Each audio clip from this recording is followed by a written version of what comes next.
Terlena ku di sini, terbuai oleh duniawi. Langkahku penuh dosa, maafkan aku Tuhan.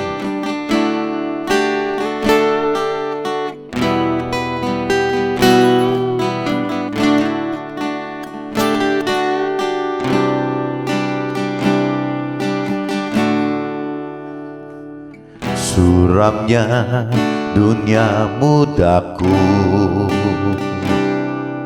terjerat dunia hitam.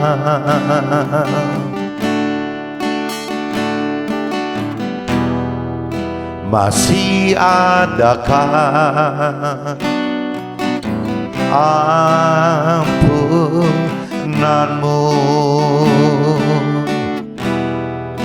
untuk diriku yang hina ini?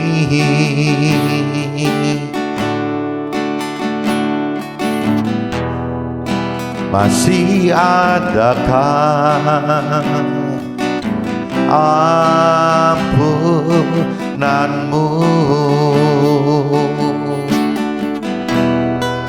untuk diriku yang hina ini?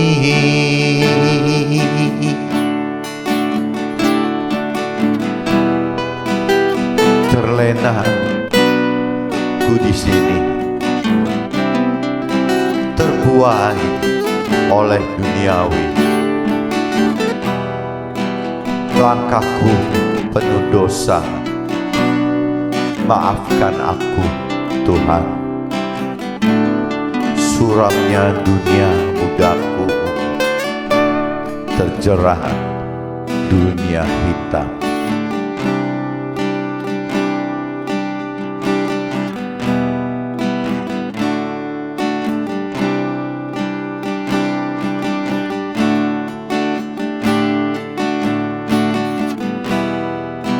Masih adakah ampunanmu untuk diriku yang hina ini? Masih adakah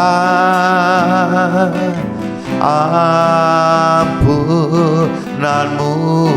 Tuhan untuk diriku yang hina ini?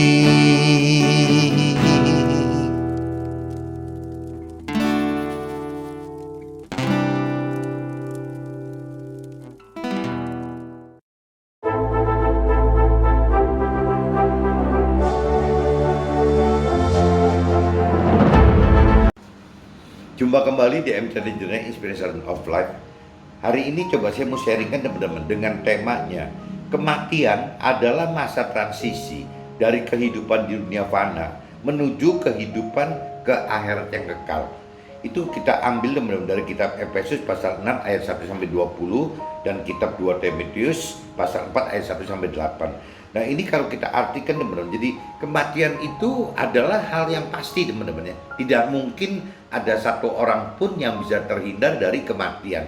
Tapi dalam menyikapi gitu kematian ini, banyak orang yang tidak merasa bahwa kematian itu adalah hal yang pasti gitu. Jadi masih banyak orang yang mengharapkan kematian itu tidak pernah akan datang, teman. Masa kematian itu tidak akan datang gitu. Padahal firman sudah ingatkan bahwa yang namanya kematian itu ya firman katakan akan datang pada umur 70-80 tahun, akan datang gitu. Nah, ada juga firman di Perjanjian Lama yang mengatakan bahwa umur maksimal manusia itu 120 tahun. Tetap kan ada batasnya 120 tahun, teman. Jadi entah itu 70 tahun, entah 80 tahun, sampai datang 120 tahun. Tapi tetap ada batas maksimal itu 120 tahun, teman-teman. Nah, ini yang kadang-kadang diabaikan, teman-teman. Kalau kita mengacu ke firman yang lebih jelas gitu bahwa umur kita 70-80 tahun. Nah, yang sangat bahaya itu apabila manusia yang sudah mencapai umur 55 tahun, di mana secara dunia juga sudah dinyatakan sudah sepuh gitu, sudah kadaluarsa, mungkin udah separuh kurang efektif gitu. Nah, akhirnya dunia menyatakan bahwa umur 55 tahun itu adalah masa pensiun, teman-teman. Baik itu untuk pemerintahan maupun untuk perusahaan swasta gitu. Ya, masa pensiun.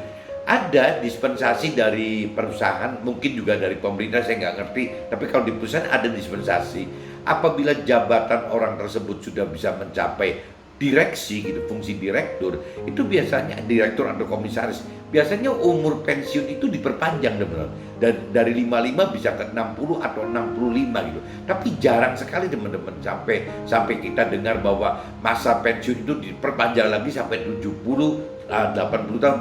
Ya mungkin ada, tapi sudah tidak bisa kita hitung, teman-teman. Jadi mungkin yang paling umum itu ya masa pensiun itu umur 55 tahun gitu. Ada mungkin sekian dari 100% itu paling yang menikmati 1% kali, teman-teman. Ya, yang bisa menikmati facility di fungsi jabatan sebagai direktur atau komisaris gitu. Nah, itu yang umur pensiunnya yang bisa menambah dari 55 menjadi 60 atau 65. Tapi kalau kita ambil pukul rata-rata 55 tahun, teman-teman. 55 tahun apabila kita percaya Tuhan, itu pribadi Tuhan, dan kita percaya firman Tuhan, ya berarti kita harus percaya, teman-teman, bahwa firman katakan ada umur batas waktu umur itu 70-80 tahun. Nah, kalau 70-80 tahun apabila kita menilik dari umur yang sudah pensiun 55 tahun, itu sisanya kan tinggal 15 sampai 25 tahun, teman-teman. 15 tahun apabila kita berumur sampai 70, ya 25 tahun lagi masa kita hidup apabila menunggu umur 80 tahun, teman-teman. Nah, ini yang mestinya kita coba simak, teman-teman. Tapi yang aneh, teman-teman, kenapa banyak orang yang sudah umurnya 55 tahun tapi tidak pernah tidak pernah menghitung, tidak pernah berpikir gitu bahwa umur yang terpanjang itu 70 sampai 80 tahun. Jadi seolah-olah orang dunia itu tidak pernah percaya akan kepastian akan adanya kematian, teman-teman. Ya, ini repotnya gitu, teman-teman. Jadi ini kita mesti sadar bahwa kematian itu adalah hal yang pasti, yang sudah tidak bisa dihindari lagi gitu. Ya, masa kematian itu kan yang bisa mematikan manusia itu kan Tuhan gitu ya. Ya, istilahnya kematian itu ada di tangan Tuhan gitu. Tapi banyak orang dunia yang lebih percaya bukan firman Tuhan, bukan Tuhan, tapi lebih percaya ke mungkin asuransi gitu, teman-teman. Asuransi kematian, asuransi kesehatan, semua polis asuransi itu oleh orang dunia bisa lebih dipercaya daripada pribadi Tuhan maupun firman Tuhan maupun janji-janji Tuhan gitu, teman-teman. Jadi ini yang mesti kita sadar bahwa kita coba renungi gitu. Kenapa gitu? Kalau kita selalu katakan bahwa kita ini percaya Tuhan, kita benar-benar beriman gitu bahwa Tuhan itu ada kuasanya, firman Tuhan itu benar-benar nyata gitu. Ya, tapi kenapa gitu dalam hal menghadapi kematian kok orang nggak takut gitu, teman. Jadi intinya saya pengen bahas seperti ini, teman-teman. Cuman ini saya coba masuk ke kitab Efesus pasal 6 ayat 120 dan 2 Timotius 4:1-8 itu maksudnya supaya apa yang kita lakukan itu ya sesuai kehendak Tuhan gitu. Tapi benarnya bukan cuma untuk Tuhan juga, saudara. Jadi untuk sesama kita juga. Nah, ini supaya teman-teman tahu, coba saya baca dulu di kitab Efesus pasal 6, teman-teman. Ayatnya 1-20 saya percepat saja gitu. Nah, judulnya perikopnya, teman-teman, kitab Efesus pasal 6 1-9 dibagi lagi lanjut 10-20 ayatnya, teman-teman. Kalau yang 1-9 itu isinya perikopnya taat dan kasih. Hai anak-anak, taatilah orang tuamu di dalam Tuhan, karena haruslah demikian. Hormatilah ayahmu dan ibumu, Ini adalah suatu perintah yang penting seperti yang nyata dari janji ini, supaya kamu berbahagia dan panjang umurmu di bumi. Dan kamu bapak-bapak, janganlah bangkitkan amarah di dalam hati anak-anakmu, tetapi didiklah mereka di dalam ajaran dan nasihat Tuhan. Hai hamba-hamba, taatilah Tuhanmu yang di dunia dengan takut dan gentar, dan dengan tulus hati, sama seperti kamu taat kepada Nabi Isa, gitu, kepada firman Tuhan. Jangan hanya di hadapan mereka saja untuk menyenangkan hati orang, tetapi sebagai hamba-hamba Nabi Isa atau pengikut firman Tuhan yang dengan segenap hati melakukan kehendak Allah. Nah ini teman-teman camkan teman-teman ya. Jadi seolah-olah kita respect ke sesama kita itu ya karena memang itu salah satu kehendak Allah teman-teman. Jadi kita mesti merespon itu gitu. Sampai bahkan tadi dikatakan ya harus kita memberitakan kebenaran firman Tuhan pun karena ya itu perintah Tuhan Allah bagi kita untuk sesama kita gitu.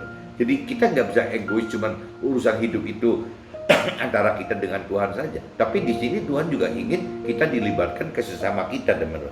Intinya itu teman-teman.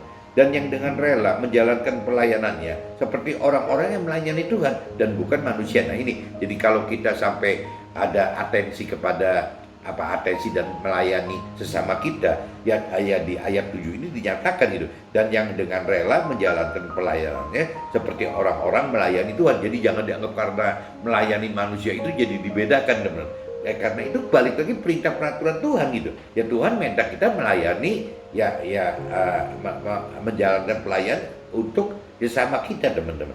Jadi sekali lagi dan yang dengan rela menjalankan pelayanannya seperti orang-orang yang melayani Tuhan dan bukan manusia. Kamu tahu bahwa setiap orang, baik hamba maupun orang merdeka, kalau ia telah berbuat sesuatu yang baik, ini akan menerima balasannya dari Tuhan. Dan masalah jadi diingatkan lagi di ayat 8 teman-teman, kalau kita melakukan kebaikan untuk sesama kita, nanti yang membalas bukan orangnya teman-teman, tapi Tuhan gitu. Tuhan yang membalaskan untuk kita gitu. Dan jadi kita nggak usah ngarep-ngarepin balasan dari orangnya gitu, orang yang kita layani, tapi nanti Tuhan yang akan membalaskan ke kita gitu atas kita melayani orang tersebut. Dan kamu tuan-tuan, perbuatlah demikian juga terhadap mereka dan jauhkanlah ancaman. Ingatlah bahwa Tuhan mereka dan Tuhan kamu ada di sorga, dan ia tidak memandang muka, dapat mengadakan perlawanan pada hari yang jahat itu dan tetap berdiam diri sesudah kamu menyelesaikan segala sesuatu. Jadi berdirilah tegap, berikat pinggangkan kebenaran dan berbaju jirakan keadilan. Kakimu berkasutkan kerelaan untuk memberitakan firman Tuhan, damai sejahtera dalam segala keadaan. Pergunakanlah perisai iman, sebab dengan perisai itu kamu akan memadamkan sebuah panah api dari si jahat. Dan terimalah ketopong keselamatan dan pedang roh, yaitu firman Allah, dalam segala doa dan permohonan. Berdoalah setiap waktu di dalam roh dan berjaga-jagalah di dalam doamu itu dengan permohonan yang tak putus-putusnya untuk segala orang kudus. Juga untuk aku, supaya kepadaku, jika aku membuka mulutku, dikaruniakan perkataan yang benar, agar dengan keberanian aku memberitakan rahasia dari firman Tuhan tersebut, yang kulayani sebagai utusan yang dipenjarakan. Berdoalah supaya dengan keberanian aku menyatakannya sebagaimana seharusnya aku berbicara. Ini saya sudah baca di kitab Efesus pasal 6 teman-teman, dari 1 sampai 20. Nah ini saya coba masuk teman-teman ke dalam kitab 2 Timotius teman-teman. Kitab 2 Timotius pasal 4 teman-teman. Ayatnya cuma 1 sampai 8 teman. Judul perikopnya, penuhilah panggilan pelayananmu. Judulnya perikopnya itu teman-teman. Penuhilah panggilan pelayananmu gitu. Di hadapan Allah dan Nabi Isa serta firman Tuhan yang akan bangkit orang hidup dan yang mati, aku berpesan dengan sungguh-sungguh kepadamu demi pernyataannya dan demi kerajaannya. Beritakanlah firman, siap sedialah baik atau tidak baik waktunya. Nyatakanlah apa yang salah, tegurlah dan nasihatilah dengan segala kesabaran dan pengajaran. Nah ini teman-teman, banyak sekali itu alasan yang sudah umum gitu teman. Alasan yang sudah umum, selalu orang-orang akan katakan memberitakan firman itu nanti gitu. Padahal firman di kitab 2 Timotius pasal 4 ayat yang kedua dikatakan beritakanlah firman, siap sedialah baik atau tidak baik waktunya. Jadi kalau kita bicara memberitakan firman Tuhan itu kita nggak usah bingung antara ini tepat nggak tepat waktunya, baik atau nggak baik waktunya gitu teman. Firman katakan untuk memberitakan firman Tuhan itu segera kita lakukan saja, beritakan saja, baik itu dalam kondisi situasi kondisi baik atau tidak baik gitu teman. Karena firman Tuhan itu akan membawa kebaikan gitu, meskipun awalnya dianggap tidak baik gitu. Jadi firman Tuhan itu akan meluruskan yang tidak baik itu teman-teman. Jadi kembali lagi diingatkan, beritakanlah firman, siap sedialah baik atau tidak baik waktunya. Nyatakanlah apa yang salah, tegurlah dan nasihatilah dengan segala kesabaran dan pengajaran. Berarti kan kalau kita mau mengambil langkah menyatakan, kita mau menegur, menasihati, ya semua dasarnya ya dengan sabar dan dengan dasar-dasar firman Tuhan teman-teman. Jangan memberi saran yang tidak ada di firman Tuhan, nanti jadi melantur gitu. Karena akan datang waktunya orang tidak dapat lagi menerima ajaran sehat, tetapi mereka akan mengumpulkan guru-guru menurut kehendaknya untuk memuaskan keinginan telinganya gitu. Nah ini juga teman-teman camkan, teman, kita jangan masuk ke dalam kategori orang seperti itu gitu. Karena akan datang waktunya orang tidak dapat lagi menerima ajaran sehat, tetapi mereka akan mengumpulkan guru-guru menurut kehendaknya untuk memuaskan keinginan telinganya. Jadi banyak sekali orang-orang saat ini teman-teman, apabila sesuatu itu jadi jiwa, pikiran, perasaan, kehendak manusia itu gitu berbeda dengan pikiran, perasaan, kehendak Tuhan yang ada di dalam firman Tuhan gitu. Ya kadang-kadang manusia itu tidak mau taat, tidak mau berubah untuk benar-benar mengikuti jiwa Tuhan itu, pikiran, perasaan, kehendak Tuhan seperti yang ada firman-Nya, tapi malah mencari satu dukungan gitu ya, dengan cara mencari-cari orang rohani gitu yang bisa memelintir gitu ya arti dari firman itu gitu. Karena ya dia mengingini sesuai dengan pikiran, perasaan, kehendaknya si manusia itu gitu. Nah jadi ini di firman juga udah Tuhan ingatkan seperti itu gitu ya, bahwa nanti akan datang waktunya orang tidak dapat lagi menerima ajaran sehat, tetapi mereka akan mengumpulkan guru-guru menurut kehendaknya untuk memuaskan keinginan telinganya gitu. Nah ini kan jadi kacau nih teman-teman. Jadi tidak melakukan firman Tuhan, malah mendengarkan perintah peraturan manusia lain gitu. Ya ini kan jadi nggak benar gitu. Mereka akan memalingkan telinganya dari kebenaran dan membukanya bagi dongeng. Jadi dia daripada mendengarkan apa yang ditulis perintah peraturan dalam firman Tuhan, ya dia malah lebih senang bikin cerita-cerita baru lagi gitu, yang di luar pikiran, perasaan, kehendaknya Tuhan, yang di luar firman-firman Tuhan gitu. Ya, jadi akhirnya seperti dongeng gitu. Tetapi kuasailah dirimu dalam segala hal, sabarlah menderita, lakukanlah pekerjaan pemberita firman Tuhan, dan tunaikanlah tugas pelayananmu. Nah ini teman-teman, ini juga sering sekali kita mendapati yang namanya firman Tuhan itu teman-teman, nggak jauh-jauh teman-teman dengan menderita gitu ya, seolah seperti itu ada penderitaan. Tetapi kuasailah diri kita dalam segala hal, sabarlah menderita tuh, belum apa-apa di ayat 5 sudah nyebut menderita tuh. Lakukanlah pekerjaan pemberitaan firman Tuhan itu dan tunaikanlah tugas pelayananmu. Yaitu balik lagi, jadi tugas pelayan itu adalah ujung-ujungnya memberikan firman Tuhan teman. Meskipun bentuknya bisa berupa teori-teori rohani bagi mentor rohani, dan bisa juga berbentuk jadi semacam memberitakan kesaksian hidup teman ya, hidup bersama Tuhan di dalam firman Tuhan ya. Bisa juga seperti itu gitu. Cuman yang jelas ya itu ya, kalau kita melakukan firman, kita memberitakan kebenaran firman Tuhan, ada konsekuensi menderita teman-teman, menderita gitu. Jadi itu ya harus dianggap ya kita harus tetap menunaikan dan ya harus menjalani pelayanan itu teman-teman. Mengenai diriku, darahku sudah mulai dicurahkan sebagai persembahan, dan saat kematianku sudah dekat. Aku telah mengakhiri pertandingan yang baik, aku telah mencapai garis akhir, dan aku telah memelihara iman. Nah ini kembali lagi teman-teman, kalau cerita seperti ini kan Nabi Isa atau mungkin Rasul Paulus atau yang lain-lain gitu ya kalau dia hidup itu benar-benar apa? Aku telah mengakhiri pertandingan yang baik, aku telah mencapai garis akhir, dan aku telah memelihara iman. Jadi ceritanya kan benar-benar orang yang benar-benar melakukan firman Tuhan teman, sampai akhirnya gitu. Nah, di sini kalau yang konyol teman-teman, yang ada satu mentor rohani yang membahas gitu, yang konyol gitu. Setiap ada acara pemakaman, kematian gitu, penguburan, selalu di situ dicantum teman.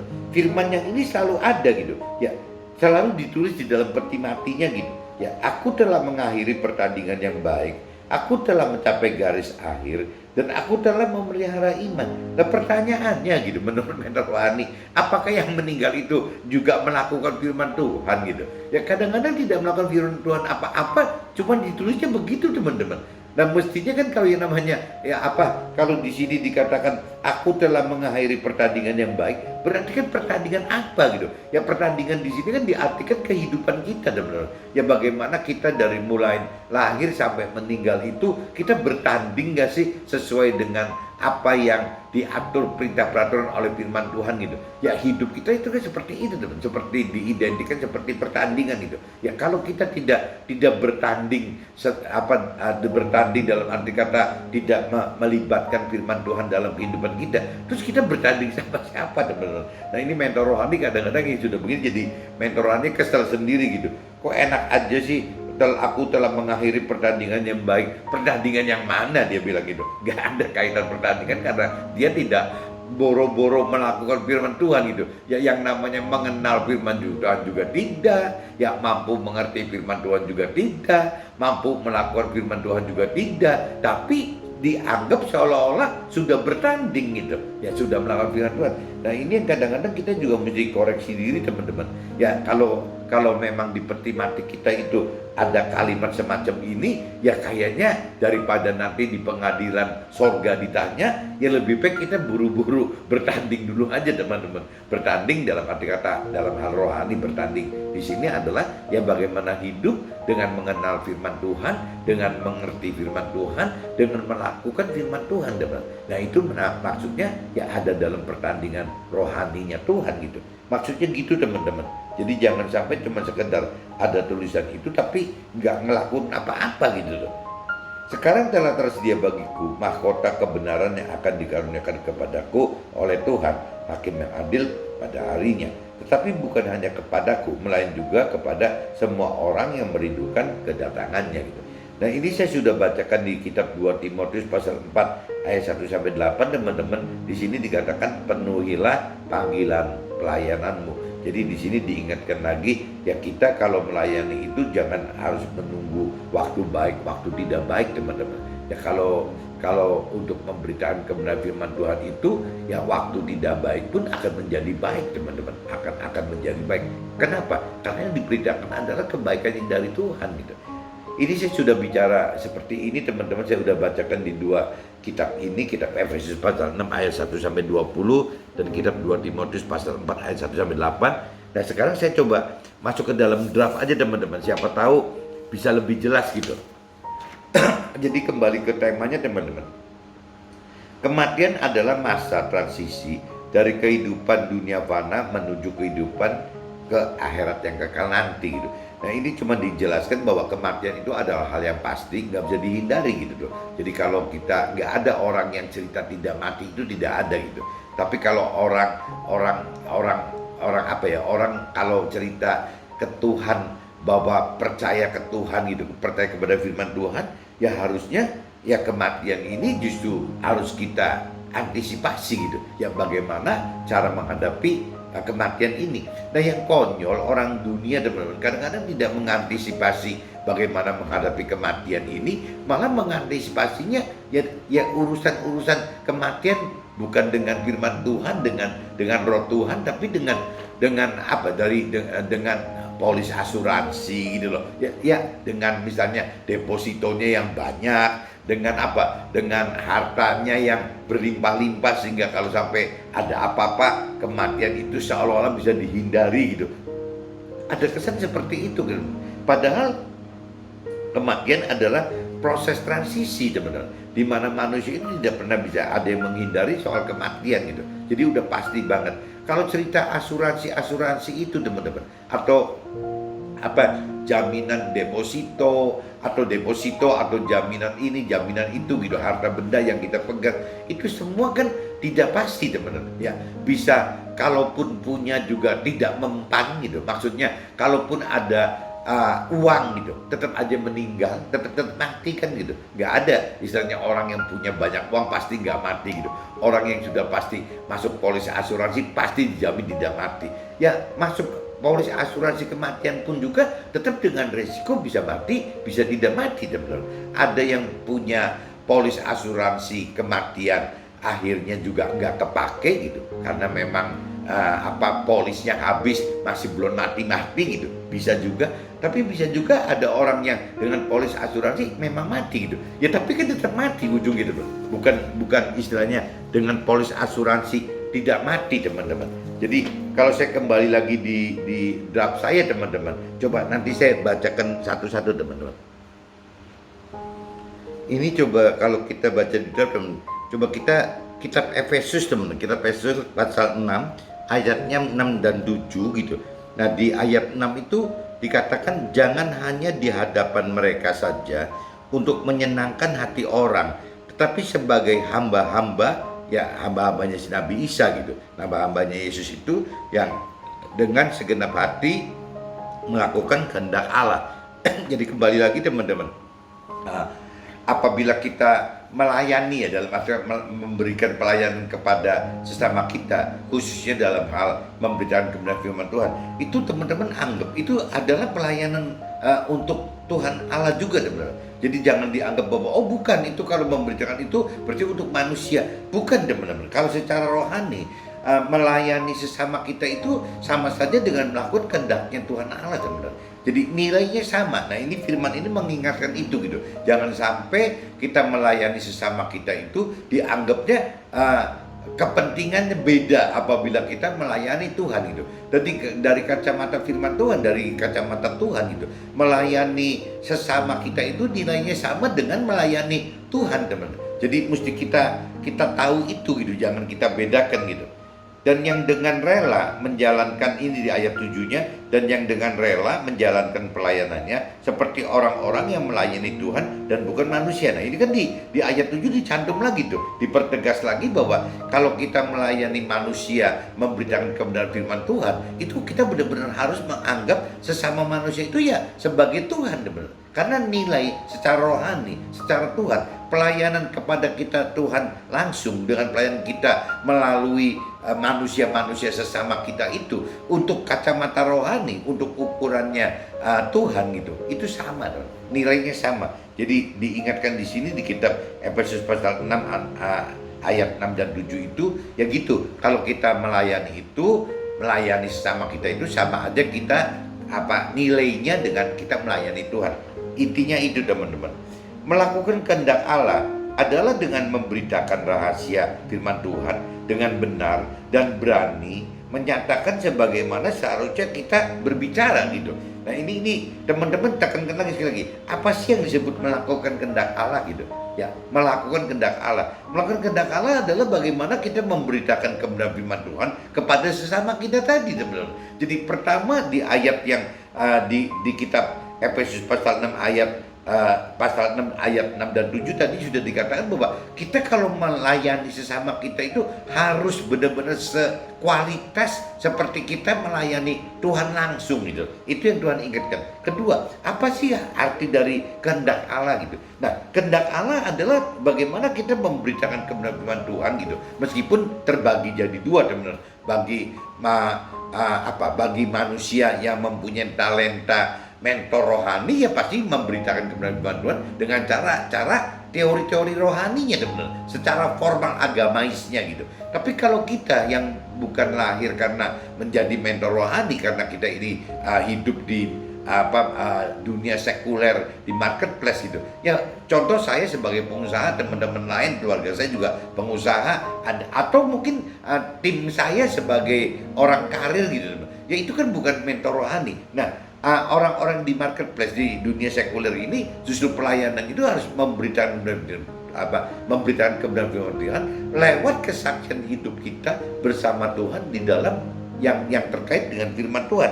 Nah, ini yang melakukan kehendak Allah itu adalah dengan memberitakan rahasia firman Tuhan, lepas itu bentuknya mentor rohani atau bentuknya itu kesaksian dengan benar, dengan apa adanya gitu, dengan berani, yang nggak boleh takut-takut gitu, menyatakan sebagaimana seharusnya kita berbicara gitu.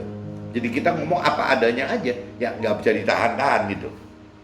Itu yang disebut melakukan kehendak Allah itu seperti itu, teman-teman. Jadi melakukan kehendak Allah itu berarti untuk pribadi kita melakukan firman Tuhan, tapi kita juga harus melakukan kehendak Allah itu. Yang kedua adalah bagaimana mengajarkan atau memberitakan kebenaran firman Tuhan ya kepada sesama kita. Itu ada dua, teman. Jadi melakukan kehendak Allah itu ada dua, melakukan firman untuk diri kita sendiri. Kalau bicara rewardnya gitu, hadiahnya, kalau bicara rohani, kalau kita melakukan firman Tuhan untuk diri kita sendiri, ya kita akan masuk ke dalam menjadi warga surga, teman. Tapi kalau kita bicara mengajarkan atau memberitakan firman Tuhan dari sisi memberitakan teori rohani atau memberitakan lewat kesaksian hidup kita gitu, ya itu nanti berujungnya, teman-teman, bukan hanya berhenti di masuk jadi warga sorga, tapi akan masuk ke dalam timnya Tuhan di dalam kerajaan sorga, teman. Kurang lebihnya begitu, teman-teman. Jadi kembali lagi, melakukan kehendak Allah itu ada dua kelas, teman-teman. Satu kelas adalah melakukan firman sendiri, itu kita melakukan firman. Yang keduanya adalah mengajarkan firman, teman, atau memberitakan firman gitu, dengan cara memberikan kesaksian hidup kita bersama Tuhan di dalam firman Tuhan itu.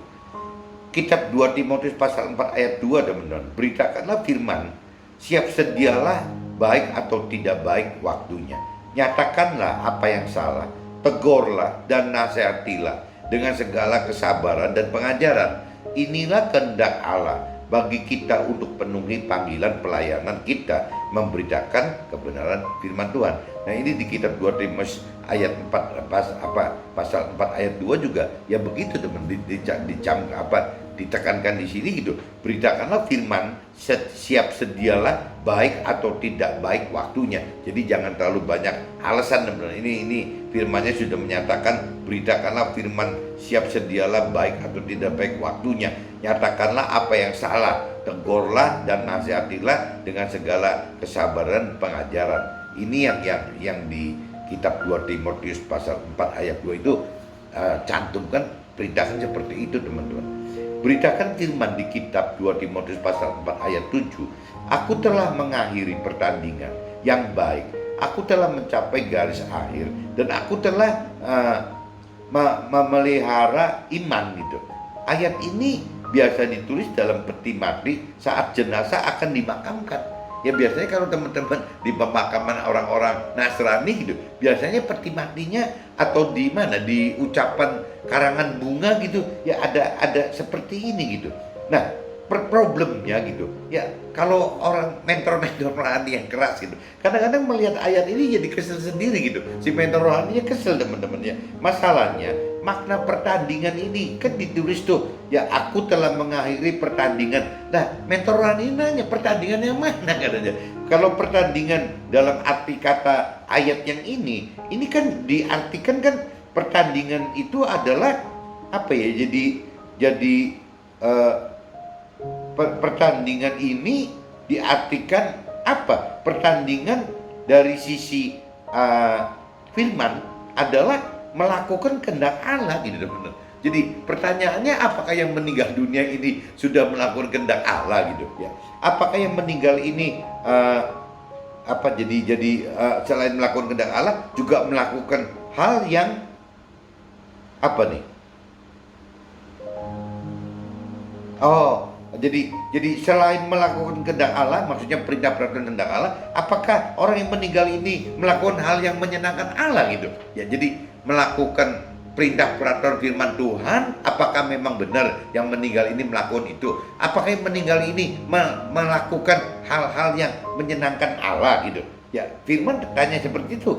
Ya, apakah jadi selain melakukan juga harus juga ya menyenangkan hati Tuhan Allah gitu. Nah, waktu melakukan perintah peraturan firman Tuhan dan waktu menyenangkan Tuhan Allah, ya itu yang disebut melakukan firman Tuhan. Melakukan firman Tuhan itu seperti itu gitu. Jadi menyenangkan hati Allah, Tuhan Allah, dan juga ya melakukan perintah dan peraturannya gitu. Yaitu itu namanya melakukan firman Tuhan gitu. Jadi melakukan firman Tuhan itu ada maknanya dua, melakukan perintah peraturan Tuhan dan juga yang menyenangkan hati Tuhan. Itu namanya melakukan ini. Nah, ini disebut pertandingan tuh itu teman-teman. Jadi kalau mentor rohaninya gemes gregetan itu ya karena itu gitu. Ya orang tidak melakukan apa-apa, boro-boro melakukan firman Tuhan, boro-boro menyenangkan Tuhan gitu. Ya mengenal aja tidak gitu. Ya mengenal tidak. Ya istilahnya paling berkeyakinan ya, meskipun balik lagi kalau disebut tidak mengenal pun bukan berarti jaminnya tidak beragama loh. Mungkin sudah beragama. Kalau bagi Nasrani mungkin sudah dibaptis, ya sudah terima Tuhan secara formal gitu dengan di Islam gitu kan. Nah, seolah-olah kalau sudah kondisi begitu pun ya tetap kalau orang itu tidak mau dengan sendirinya mengenal Tuhan lebih dalam lewat pengenalan firman Tuhan, ya juga tidak akan mengenal teman. Ya tidak, kalau tidak ada kemauan ya tidak akan mengenal. Bahkan kalau cuma kemauan, tidak ada kemampuan mengerti, tidak ada kemampuan melakukan firman Tuhan, ya oleh karena kurang mengenal firman Tuhan, bahwa di dalam firman Tuhan ternyata dicantumkan di situ apabila ingin melakukan firman Tuhan, ya apabila ingin mengerti firman Tuhan, ya harus dirinya sendiri harus benar-benar berpikir bahwa memiliki 3 unsur yang bukan seperti orang dunia anut teman-teman. Jadi harus ada tubuh jiwa, itu orang dunia, tapi orang rohani itu tubuh jiwa roh. Nah, setelah mengenal bahwa di dalam manusia itu ada unsur roh, nah roh ini yang baru disambung lagi dapat pengertian adalah tempat tinggal roh Tuhan di dalam manusia itu. Roh Tuhan akan tinggal di dalam rohnya manusia gitu. Nah, roh Tuhan ini teman-teman yang membuat kita mampu mengerti dan mampu melakukan firman Tuhan teman-teman. Jadi kuncinya balik lagi yang disebut pertandingan itu ya harus seperti itu teman-teman. Jadi jangan sampai cuman karena tidak kenal atau ngaku kenal gitu. Padahal ya cuman yakin, mungkin bukan kenal kali ya, ya tahu gitu. Tahu bahwa ada Tuhan, bahwa ada firman Tuhan itu tahu. Tapi yang Tuhan maksud di sini kan bukan cuma sekedar tahu teman-teman. Kalau tahu itu ya tidak mengenal gitu ya. Kalau tidak mengenal ya pasti tidak mampu melakukan gitu.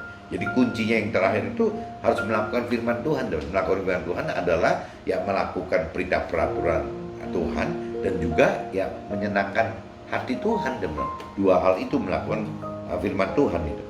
Kematian adalah hal yang pasti, jauh lebih pasti dari asuransi, yang mana manusia lebih percaya polis asuransi daripada polis kematian yang dari Tuhan gitu.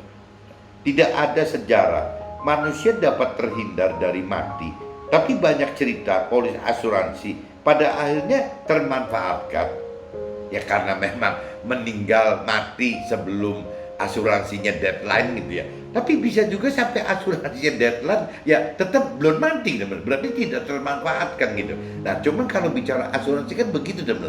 Ada bisa termanfaatkan, ya bisa tidak termanfaatkan, bisa terjadi polis itu cair atau tidak cair gitu. Tapi kalau bicara kematian teman, kematian itu bukan seperti polis asuransi. Kematian itu sudah sesuatu hal yang udah pasti teman hadapi. Nah, problemnya teman-teman apabila kita membahas soal kematian, apa sih gunanya kita mesti sebelum mati gitu, sebelum meninggal gitu. Kematian itu kan hal yang udah pasti. Kalaupun sampai hari ini Tuhan belum tentukan bahwa kita ini mati, ya kita kan masih hidup. Nah, problemnya sekarang kita hidup untuk menuju satu titik kematian. Terus apa yang kita mau perbuat gitu? Ya, sampai mencapai titik kematian itu apa yang harus kita perbuat? Apakah kita seolah-olah hanya menunggu sampai kematian tubuh dan jiwa kita itu datang, ya akhirnya mati gitu. Nah, orang dunia teman-teman, orang yang keyakinan, orang yang tidak mengenal mengerti akan firman Tuhan, orang yang tidak melakukan firman Tuhan, pola pikirnya pasti begitu. Padahal orang itu sudah beragama teman-teman, bukan nggak tahu gitu, ya bahwa dia itu sudah beragama, dia itu sudah dibaptis gitu kan. Tapi tetap dalam arti kata, ya kenapa bukannya berarti mumpung belum mati itu bagaimana melengkapi apa yang Tuhan peraturkan, supaya sebelum mati kita mesti menghadapi pertandingan demi keselamatan kita di akhir tadi kan, yang dikatakan di kitab firman 2 Timotius pasal 4 ayat 7 tadi gitu. Kok bukannya bertanding seperti itu, kok malah jadi cuman menunggu teman-teman. Ya, kalau cerita orang yang belum beragama, orang yang tidak percaya Tuhan, orang yang tidak mengenal firman Tuhan, misalnya orang yang hidup di pedalaman itu, mungkin wajar teman, kalau sampai misalnya mereka mati itu bukan bertanding apa-apa secara rohani gitu, tapi ya bertanding bagaimana untuk bisa tidak mati secara tubuh dan jiwa saja gitu. Seolah begitu, jadi berobat begini begitu gitu.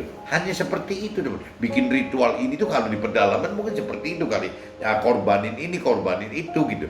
Nah, cuman kalau bicara orang yang sudah mau mengenal firman Tuhan, mau mengenal Tuhan gitu, yang benar gitu, ya mestinya kan tidak cuman mau mengenal Tuhan dan mengenal firman Tuhan saja, tapi kan harus ditindaklanjuti dengan ya bagaimana gitu ya pengenalan Tuhan dan firman Tuhan itu, kalau tidak diteruskan dengan membaca firman-firman Tuhan. Apa sih perintah peraturan firman Tuhan gitu? Kalau sampai tidak mengenal mengerti akan perintah peraturan firman Tuhan, terus mau bagaimana teman? Ya mau disebut mengenal Tuhan itu bagaimana gitu? Ya kan harus mengenal Tuhan itu ya harus sampai ke titik itu, minimal mau membaca firman Tuhan. Nah, waktu sudah mau gitu, mau itu kan urusan pribadi manusia gitu, mau nggak mau. Tuhan juga nggak bisa paksakan manusia, karena manusia itu kan punya kehendak bebas gitu. Tuhan memang ciptakan manusia bukan robot, sehingga dikasih kehendak bebas. Nah, berarti soal kemauan itu adalah kehendak bebas dari si manusianya sendiri. Nah, manusia sendiri ini yang mesti mesti sadar bahwa dia mau nggak gitu untuk mengenal Tuhan lebih dalam, juga mau mengenal firman Tuhan lebih dalam. Nah, apabila mau mengenal Tuhan dan mengenal firman lebih dalam, tidak ada cara lain teman-teman, bagaimana kita mempelajari firman Tuhan itu. Jadi bagaimana kita membaca ayat-ayat firman Tuhan, bagaimana kita men-sharingkan firman Tuhan dengan teman rohani kita, dengan mentor rohani kita, bagaimana kita mendengarkan khotbah-khotbah tentang firman Tuhan, bagaimana kita ya segala macam teman-teman. Ya mungkin bisa juga membaca buku-buku rohani mungkin gitu. Ya otomatis salah satunya juga dengan ikut aktif di tempat ibadah gitu, ikut liturginya ibadah. Jadi akhirnya semua itu kan untuk bisa mendengarkan firman Tuhan lebih dalam teman. Tapi kalau bicara kita sudah mendengar firman Tuhan lebih dalam, di situ kan semoga kita bisa tahu bahwa di dalam manusia itu, bagi orang yang sudah mengenal firman Tuhan gitu, sudah mengenal firman Tuhan, ya minimal sudah tahu bahwa di dalam manusia rohani itu bukan cuma seperti orang dunia atau orang keyakinan yang menganggap bahwa kita ini terdiri tubuh dan jiwa saja, tapi kan ada tubuh, jiwa dan roh. Nah, dari pengenalan akan firman Tuhan itu lahir pengenalan bahwa di dalam manusia itu ada tubuh, jiwa, roh gitu. Nah, nanti dipelajari lebih dalam lagi bahwa di dalam kita ini ada roh. Roh itu adalah tempatnya roh Tuhan, dan mulai nyambung teman. Nah, waktu kira-kira sudah mengerti bahwa di dalam kita ini, di dalam roh kita ini ada roh Tuhan, di mana roh Tuhan itu akan hidup apabila kita hidupkan dalam keseharian hidup kita sehari-hari. Nah, mulai lebih mengenal lagi teman. Nah, akhirnya mereka yang mengenal ini akan satu titik yang akan mengerti bahwa tanpa menghidupkan roh Tuhan di dalam kehidupan kita, tidak mungkin kita mampu mengerti firman Tuhan teman, dari pikiran perasaan kehendaknya Tuhan gitu. Yang bahaya itu kan kalau mengerti firman Tuhan dari pikiran perasaan kehendak kita sendiri, dari kehendak manusia sendiri, itu yang bahaya teman. Jadi mampu mengerti firman Tuhan itu adalah mampu mengerti firman Tuhan dari pikiran perasaan kehendak Tuhan ya. Itu namanya mampu mengerti teman. Nah, kalau di bahasa rohani ya itu disebutnya rema teman-teman, ada dorongan rema. Jadi bagaimana si firman itu hidup di hati kita gitu, karena oleh dorongannya roh Tuhan tadi gitu. Tapi kalau seandainya roh Tuhan tidak hidup di dalam kita, firman itu hanya bentuknya logos teman-teman, bukan rema. Akhirnya cuma tertulis, akhirnya cuma baku, akhirnya cuma teori, akhirnya cuma hukum gitu. Ya cuma begitu aja gitu teman-teman. Beda dengan rema gitu. Nah, yang bisa membuat firman Tuhan itu hidup menjadi rema adalah ya roh Tuhan tadi teman. Nah, apabila si firman Tuhan ini sudah hidup gitu menjadi rema karena oleh roh Tuhan, ya otomatis kita jadi mampu mengerti teman, mampu mengerti firman Tuhan dari pikiran perasaan kehendaknya Tuhan. Nah, ini yang nanti akan berlanjut teman-teman, sehingga kita mampu melakukan firman Tuhan karena roh Tuhan juga gitu. Karena ada roh Tuhan, makanya kita mampu melakukan firman Tuhan. Jadi fungsi roh Tuhan di sini ada dua teman-teman, bagaimana memberi kemampuan untuk mengerti firman Tuhan dari pikiran perasaan kehendak Tuhan, dan juga memberi kemampuan untuk mampu melakukan firman Tuhan teman. Karena ada kekuatan kuasa dari roh Tuhan yang membantu kita gitu. Kekuatan supranatural Tuhan yang ada di dalam Tuhan diberikan kepada kita untuk mampu mengerjakan itu. Tanpa ada roh Tuhan, tanpa ada roh kudus, tanpa ada roh kebenaran, tanpa ada nur, orang Islam katakan, orang Muslim katakan, ya rasanya susah teman. Untuk bisa mampu mengerti firman Tuhan ya susah, ya untuk mampu melakukan firman Tuhan juga susah, gak gampang gitu teman. Jadi kembali lagi ya, untuk bisa mengerti firman Tuhan dan melakukan firman Tuhan ya harus ada roh Tuhan di dalam kita teman. Nah, kalau kita sudah seperti itu teman-teman, kita baru bisa mikir bahwa mumpung kita belum mati, apa yang kita mesti perbuat gitu teman ya. Berarti minimal kan bagaimana mencari keselamatan untuk diri kita sendiri teman-teman. Ya, untuk melakukan untuk mendapatkan keselamatan akhirat bagi diri kita sendiri, ya minimal kita harus melakukan firman Tuhan teman-teman. Harus melakukan firman Tuhan gitu. Kalau tidak, ya kita tidak akan mendapatkan keselamatan akhirat gitu. Kita tidak akan masuk ke dalam sorga. Tapi begitu kita sudah lebih dewasa gitu, sebelum kita mati kita sudah keburu bisa dewasa rohaninya gitu, ya kita akan mulai mengenal Tuhan teman-teman, bahwa yang namanya yang Tuhan kehendaki itu ternyata bukan cuma bagaimana kita melakukan firman Tuhan, tapi Tuhan juga menghendaki kita bagaimana mengajarkan firman Tuhan teman. Ada dua teman. Jadi mengajarkan itu nanti di dalam mengajarkan itu kan terbagi lagi teman. Ada mengajarkan yang memang punya talenta menjadi mentor rohani, tapi juga ada yang mengajarkan dalam bentuk ya hanya memberitakan kebenaran firman Tuhan melalui kesaksian-kesaksian hidup kita sendiri di dalam bersama Tuhan dan di dalam jalur firman Tuhan teman. Nah, itu yang Tuhan sebut mengajarkan itu teman-teman. Bagi orang Indonesia sekuler di marketplace, mengajarkan itu seperti itu teman, memberitakan kebenaran firman Tuhan lewat kesaksian hidup bersama Tuhan di dalam firman Tuhan. Nah, itu sudah namanya memberitakan firman Tuhan dan mengajarkan firman Tuhan. Nah, bedanya apa gitu ya? Ada dua kan, bagaimana kita melakukan firman Tuhan berarti kita mendapat keselamatan akhirat di dalam surga sebagai warga surga gitu. Ya berarti dapat keselamatan akhirat. Tapi apabila kita mengajarkan firman Tuhan atau memberitakan kesaksian firman Tuhan melalui hidup kita bersama Tuhan dan dalam firman Tuhan, ya itu akan bukan masuk ke dalam surga hanya menjadi warga surga teman-teman, tapi Tuhan pengen kita menjadi timnya Tuhan di dalam kerajaan surga itu teman-teman. Ya jadi benar-benar timnya Tuhan, anggota dari keluarganya Tuhan gitu. Bukan cuma sekedar orang yang masuk ke dalam surga. Kalau kategori orang yang masuk ke dalam surga kan bukan cuma pelaku-pelaku firman Tuhan saja teman-teman. Banyak manusia yang hidupnya tidak sempat untuk mengenal firman Tuhan, tidak sempat melakukan firman Tuhan teman-teman.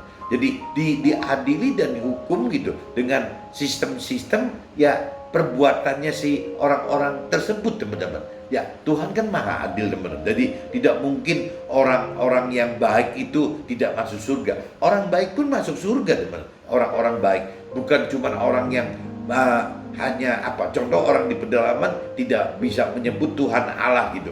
Beda dengan orang Nasrani atau orang Muslim yang bisa menyebut Tuhan Allah gitu. Tapi tetap aja teman-teman, Tuhan maha adil.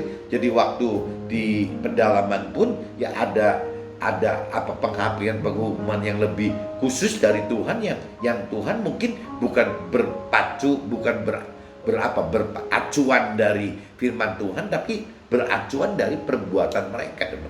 Nah, mereka-mereka ini juga bisa masuk ke dalam surga, teman, bukan tidak bisa gitu. Orang-orang baik ini tidak mungkin Tuhan tidak tabung dalam surga, pasti akan tabung dalam surga. Cuman ya kembali lagi, teman, sebagai warga surga yang biasa, teman-teman.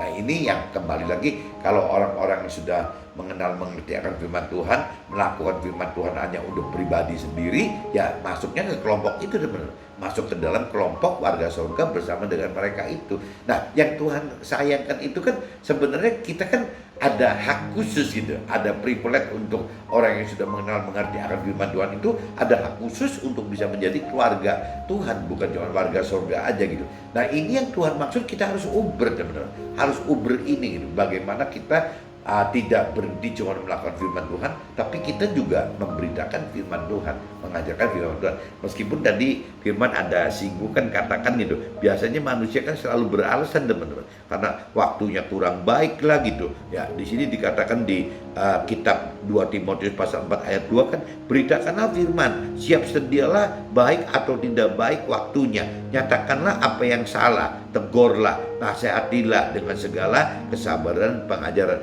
Nah, di sini udah firman ini udah tahu, Tuhan udah tahu bahwa manusia itu pasti akan punya alasan, wah ini waktunya kurang baik loh, nggak tepat loh, waktu ini ya selalu beralasan, teman. Padahal kalau memberitakan firman Tuhan itu ya sudah tidak perlu dengan alasan, dengan apapun juga ya kita bisa beritakan. Kepada siapapun juga kita bisa beritakan. Kalau kita memang dekat dengan anak kita, ya kita beritakan ke anak kita, ke istri kita, ke saudara kita, ke keluarga kita, ya ke siapapun juga, teman-teman. Kita bisa beritakan firman Tuhan itu ke siapapun juga gitu.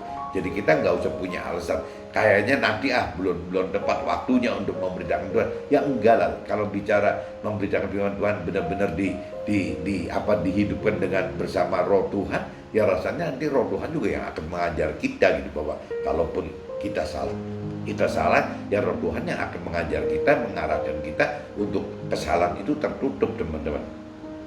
Ya, itu kembali lagi, kalau memang kita sudah mengenal, mengerti akan firman Tuhan, kita sudah mampu melakukan firman Tuhan, ya kita akan hidup bersama roh Tuhan di dalam dalam hadiratnya Tuhan setiap saat, teman-teman. Sehingga kita ya bisa melakukan hal-hal kebenaran yang lebih benar seperti yang Tuhan rancang dan kehendaki. Oke, teman-teman, see you, bye-bye.